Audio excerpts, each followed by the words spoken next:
representasinya dari IKN. Dana APBN semakin tergerus yang berakibat pada hutang luar negeri yang meningkat tajam. Bapak Presiden Jokowi harus bertanggung jawab atas pelanggaran konstitusi terkait pengelolaan keuangan negara dan kekerasan luar batas kemanusiaan oleh petugas keamanan pada peristiwa 21 Mei 2019. Pembantaian 16 FPI hingga kasus pembunuhan adalah pengabdian, bahkan bisa disebut sebagai rekayasa korupsi. Bahwa hingga Kepres 15 tahun 2022 yang tidak menjelaskan siapa, kelompok mana yang telah melakukan pelanggaran HAM, yang melakukan pelanggaran HAM berat, dan siapa yang melakukannya, maka di kasus 1965 dengan mudah umat Islam dan TNI bisa diposisikan sebagai tertuduh. Sementara PKI bebas sebagai korban dan akan mendapatkan ganti kerugian. Kemudian dengan terbitnya Impres nomor 2 tahun 2003 sebagai tindak lanjut Kepres nomor 17 2022 semakin berjelas keberpihakan rezim Jokowi kepada pihak PKI.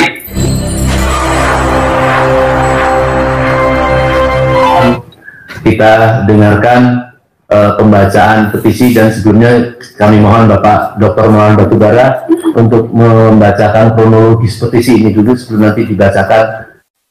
Terima kasih Om Lim. Assalamualaikum warahmatullahi wabarakatuh. Alhamdulillahirrahmanirrahim. Wassalatu wassalamu ala asyrofil anbiya'i wal mursalin wa ala alihi wassahbihi amma ba'd. Saya sedikit menyampaikan latar belakang dan proses penyampaian petisi 100 pada hari ini. Jadi sebetulnya petisi ini merupakan rumusan dari hasil pembicaraan berbagai kalangan, bukan cuma yang 100 orang, tapi mungkin ribuan orang dan berasal dari berbagai kalangan dan juga dari berbagai daerah. Tapi memang yang memulai untuk adanya perumusan itu adalah teman-teman kita di Jakarta dan Bandung, yang akhirnya pada bulan April kita di Bandung, ya, teman-teman Jakarta dan Bandung itu berkumpul di kantor Pak Yayat kalau tidak salah, ya, di Bandung, DHN, ya, Bandung.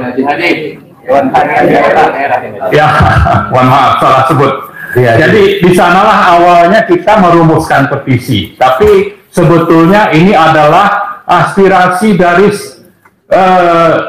seluruh pihak, kalangan, tokoh yang merasa prihatin atas penyelenggaraan negara oleh pemerintah yang dipimpin oleh Presiden Joko Widodo.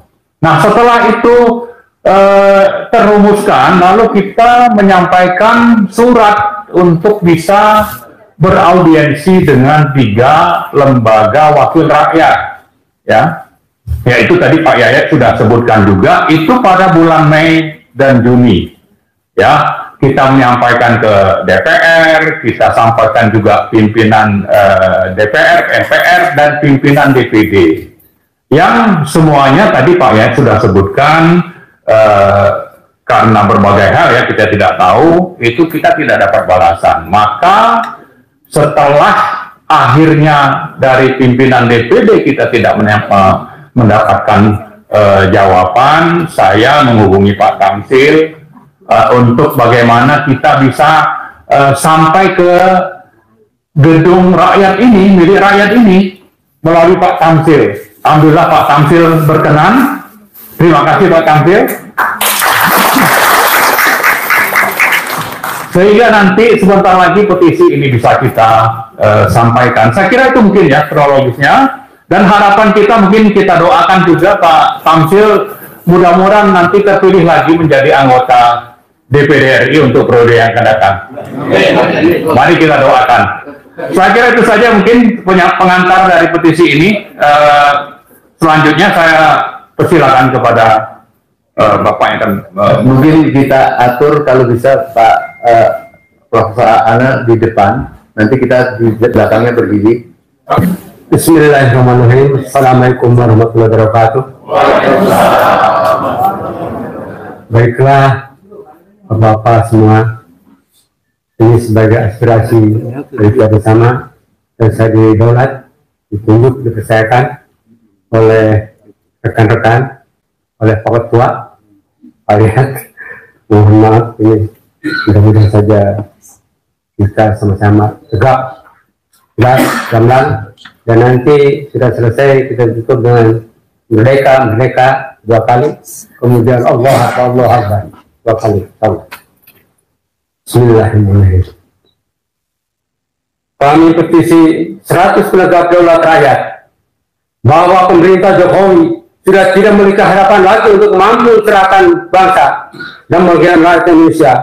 Terlalu banyak masalah yang ditimbulkan oleh peran pimpinannya, baik di bidang politik, ekonomi, hukum, agama maupun lainnya. Amanah yang tidak terunaikan bahkan diabaikan.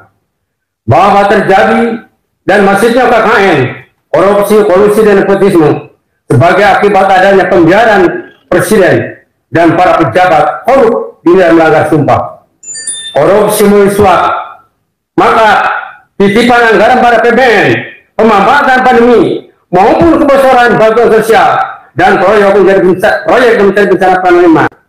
Pejabat negara yang berbisnis telah membuka ruang kolusi, membawa anak, istri, dan keluarga ikut berpuasa adalah nepotisme yang telah dianggap biasa. Bahwa hukum telah banyak yang disulap menjadi kepanjangan tangan politik yang lebih jauh berhemat untuk kepentingan kekuasaan. Negara hukum telah bergeser menjadi negara kekuasaan. Perpu disebutkan tanpa ada kepentingan yang memaksa, dan Kepres manipulasi undang-undang lembaga peradilan pun kadang ikut dimainkan. Bahwa rezim investasi menuai kegagalan. Banyak aset negara yang dijual, bandara tidak berfungsi, proyek mangkrak, dan kosong akibat ambisi tanpa dukungan tenaga proyek kereta cepat. Proyek kereta cepat Cina dan IKN. Dana APBN semakin tergerus yang berakibat pada hutang luar negeri yang meningkat tajam.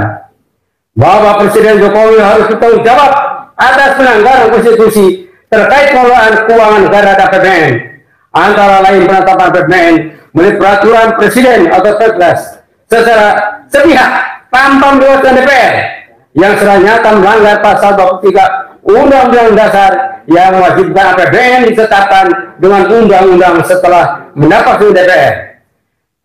Penetapan APBN secara sepihak oleh Presiden melalui Perpres terbukti merugikan keuangan negara serta membuat rakyat bertambah miskin, sedangkan dari sisi oligarki semakin kaya. Bahwa peran salah satu negara di daya yang sangat diberi kekuasaan merupakan persoalan bangsa yang sangat serius, potensial untuk menjajah dan menjarah sebagai raksasa ekonomi Cina menghegemoni. Tahap awal adalah penguasaan ekonomi, selanjutnya politik, berikutnya membungkam demokrasi dengan menyusup dalam lingkaran oligarki, dan tentunya bisa sampai pada pertahanan negara. Banjir TKI Cina adalah tahapan prakondisi kedaulatan negara dalam bahaya. Bahwa pelanggaran HAM menjadi warna rezim Jokowi, tewasnya 800 atas petugas pemilu tanpa pendidikan, sementara perhimpunan kedokteran menyatakan kematian tersebut bukan karena kelelahan. Kekerasan luar batas kemanusiaan oleh petugas keamanan pada peristiwa 21 Mei 2019, pembantaian 16 dan FPI, hingga kasus pembunuhan adalah pengabaian, bahkan bisa disebut sebagai rekayasa politik. Bahwa lahirnya Kepres nomor 17 tahun 2022 yang tidak menjelaskan siapa, kelompok mana yang telah melakukan pelanggaran HAM, berat, dan siapa yang menjadi korbannya, maka di kasus 1965 dengan mudah umat Islam dan TNI bisa diposisikan sebagai tertuduh, sementara PKI dibela sebagai korban dan akan mendapatkan ganti kerugian. Kemudian dengan terbitnya Impres nomor 2 tahun 2023 sebagai tindak lanjut Kepres nomor 17 2022 semakin memperjelas keberpihakan rezim Jokowi kepada pihak PKI yang sudah dibubarkan melalui TAP MPR. Bahwa umat Islam dijadikan target pelumpuhan melalui stigmatisasi teroris radikal, intoleran, bahkan politik identitas. Moderasi beragama disimpangkan untuk sekularisasi, pengembangan nilai, dan diskriminasi. Sementara pragmatisme, mistisisme, hedonisme, dan marxisme tambah menjadi bahwa tingkat senjang secara ekonomi tinggi antar pribumi dan non-pribumi maupun antara pejabat dan rakyat.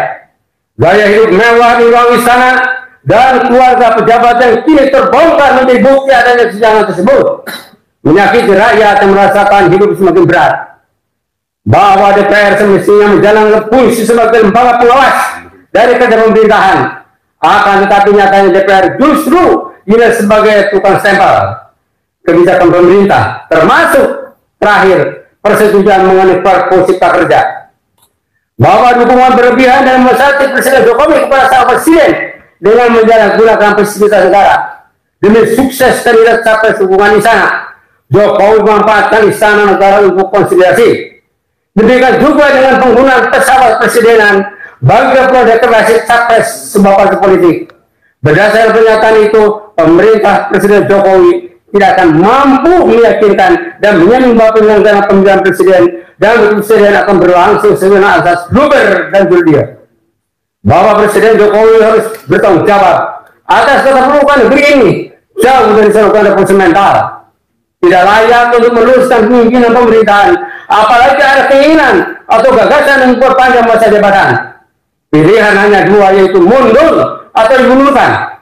Mundur atau dasar ketetapan MPR nomor 6 tahun 2001 dan dimundurkan berdasarkan Undang-Undang 1945 pasal 2. Dengan dasar pikiran demikian, maka kami sepakat mengajukan petisi untuk adanya perubahan politik dan kepemimpinan serta tegaknya kedaulatan rakyat, yaitu pertama, mendesak DPR dan MPR agar menjalankan kewenangannya sebagai aturan Undang-Undang Dasar 1945 untuk segera proses makzulkan Presiden Jokowi sesuai mekanisme yang berlaku.